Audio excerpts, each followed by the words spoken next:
Hello everyone, welcome to my channel. আজকের topic হলো class 7-এর English model activity task part 6।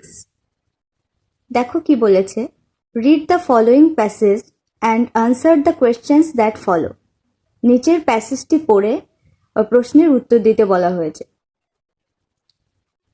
In 1869 সালে Bose joined Hare school.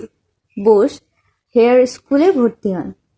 And 6 years later এবং 6 বছর পর he was admitted to Saint Xavier's school in Calcutta. তিনি Kolkata Saint Xavier's স্কুলে ভর্তি হন। He pass the entrance examination. তিনি এন্ট্রান্স পরীক্ষা পাশ করেন and joined Saint Xavier's college of Calcutta. তিনি কলকাতার সেন্ট জেভিয়ার্স কলেজে ভর্তি হন। It was here that he came in contact with Jesuit father Igwen Lafont, who played a significant role in developing his interest in natural science.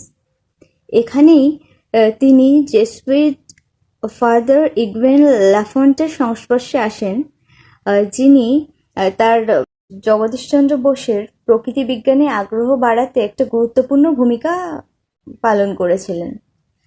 Letter পরে Bose went to England. Bose ইংল্যান্ডে যান and secured admission in ক্রিস্ট college এবং ক্রিস্ট কলেজে ভর্তি হন। কেমব্রিজে two study natural science, ওই প্রকৃতি বিজ্ঞান পড়ার জন্য। ইন 1884 সালে হি received the natural science TRIPS from the university of Cambridge. তিনি কেমব্রিজ ইউনিভার্সিটিতে থেকে ন্যাচারাল সায়েন্স ট্রিপস উপাধি পান অ্যান্ড দ্য বিএসসি এবং একটা BSc degree from the university of London university থেকে। বলেছে fill in the table with information from the passage থেকে তথ্য নিয়ে টেবিলটাকে পূরণ করতে বলেছে। হোয়েন দেয়া আছে, অর্থাৎ কত সালে, অ্যান্ড হোয়াট হ্যাপেন্ড দেয়া আছে কত সাল এবং কি ঘটেছিল সেই সালে, সেগুলো লিখতে হবে।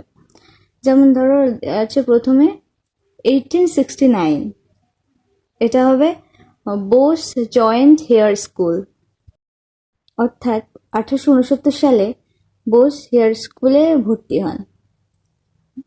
2 দাকে দেওয়া রয়েছে 1875, এটা হবে Bose was admitted to Saint Xavier's school in Calcutta. 1875 সালে বোস কলকাতা সেন্ট জেভিয়ার্স স্কুলে ভর্তি হন।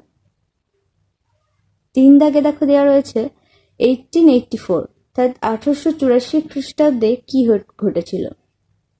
এটা হবে in 1884 he received the natural science TRIPS from the university of Cambridge and a BSc degree from the university of London. অর্থাৎ 1884 খ্রিস্টাব্দে তিনি ন্যাচারাল সায়েন্স ট্রিপস পান ক্যামব্রিজ বিশ্ববিদ্যালয় থেকে এবং লন্ডন বিশ্ববিদ্যালয় থেকে পান বিএসসি ডিগ্রি। বি দাগে বলেছে দেখো আনসার দ্য ফলোয়িং কোয়েশ্চেন্স। নিচের প্রশ্নগুলির উত্তর দাও।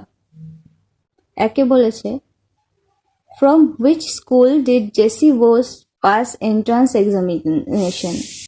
JC Bose pass the entrance examination from Saint Xavier's school in Calcutta. তো তিনি কলকাতা সেন্ট জেভিয়ার্স স্কুল থেকে এন্ট্রান্স পরীক্ষা পাশ করেন। 2 দাগে দেখো who influenced Bose to study natural science. Jesuit father Eugene Lafont influenced Bose to study natural science. 3 দাগে বলেছে in which college in England did Bose take admission. ইংল্যান্ডের কোন কলেজে বোস ভর্তি হন। উত্তর হবে Bose took admission in the Christ college Cambridge. Bose Christ কলেজে ভর্তি হন Cambridge. The cheetah is the fastest animal, অর্থাৎ চিতা হচ্ছে সব থেকে বেশি দ্রুত প্রাণী। Use positive degree of the adjective. এটার উত্তর হবে no other animal is as fast as the cheetah, অর্থাৎ অন্য কোনো প্রাণী নেই যে চিতার থেকে বেশি দ্রুত।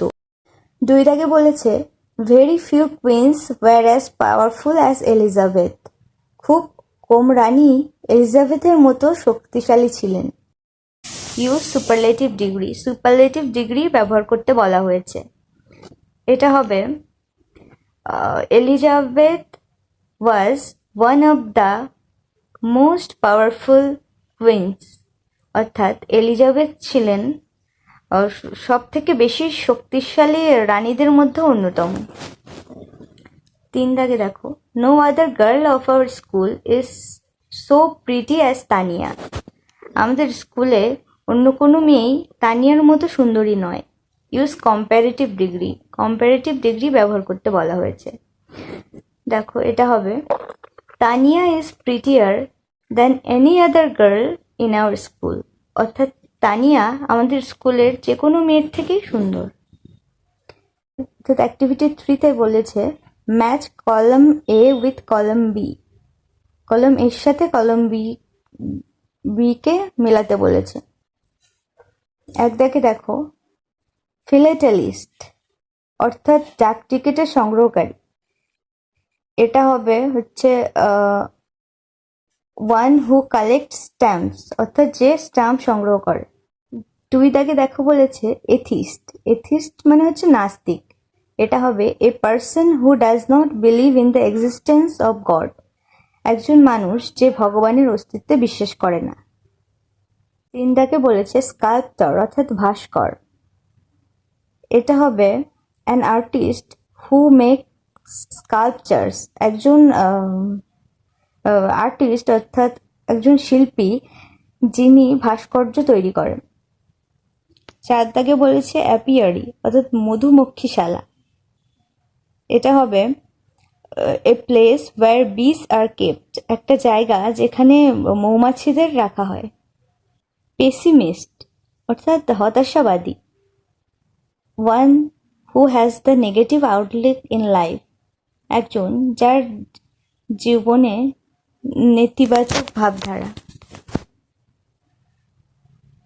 আর হচ্ছে 6 দাগে হচ্ছে ইনএভিটেবল অর্থাৎ যা ঘটবেই এমন। এটা হবে সার্টেন টু হ্যাপেন, যা ঘটবেই, যাকে এড়ানো যায় না। Suppose your cousin has never been to your village. ধরো তোমার কাজিন অর্থাৎ তোমার জেঠিতো অথবা মামাতো অথবা পিসতুতো ভাই বা বোন তোমার গ্রামে কখনো আসেনি।